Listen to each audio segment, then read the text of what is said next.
toute la nuit, mais on a l'habitude avec la CAQ, c'est le 7e bâillon en 7 ans. Il faut quand même le faire. La CAQ et M. Legault n'aiment pas beaucoup les contre-pouvoirs, donc ils trouvent tous les moyens pour la faire taire, et c'est l'objectif de ce bâillon-là. Avec le projet de loi 69, Sophie Brochu, elle avait raison. La CAQ voulait faire d'Hydro-Québec le Dollarama de l'électricité. C'est ce que permet de faire le projet de loi 69, adopté sous le bâillon.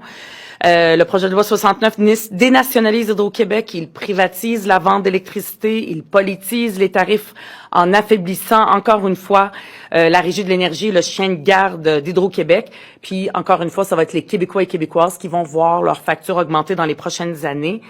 C'est une façon qu'a trouvé la CAQ pour compenser son déficit historique, la CAQ qui a gaspillé l'argent des Québécois. Le projet de loi 69, ce n'est ni plus ni moins que la démolition tranquille d'Hydro-Québec. Mais nous, on n'a pas lâché. Aaron, il n'a pas lâché toute la nuit pour défendre l'intérêt des Québécois. Et c'est tout à ton honneur. Merci, Rouba. Effectivement, c'est une journée triste pour le Québec, une journée triste pour notre démocratie. On en a beaucoup parlé. Plus de place pour le privé, c'est moins d'argent pour nos hôpitaux et nos écoles, et ou des factures plus chères pour les Québécoises et Québécois, et souvent des factures plus chères pour les Québécoises et les Québécois d'après ce projet de loi. Je tiens à parler d'un côté dont on n'a pas beaucoup parlé et qui est beaucoup sorti dans les échanges qu'on a eus jusqu'à 1h du matin ce matin ou hier. C'est les possibilités qu'ouvre ce projet de loi en matière de corruption.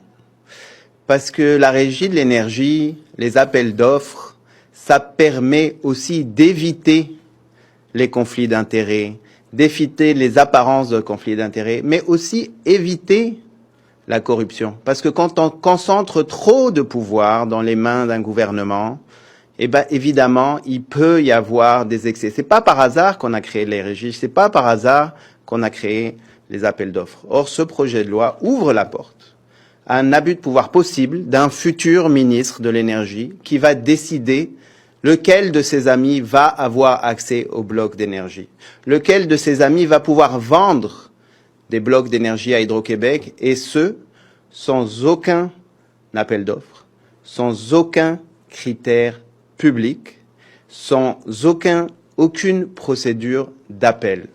Et ça vient se rajouter à tous les autres problèmes dont on a beaucoup parlé et dont Rouba a parlé. Et c'est triste. Et c'est triste. Merci. On fait une clip en anglais ou? Non, Non, c'est pas nécessaire. Pas nécessaire. Merci beaucoup.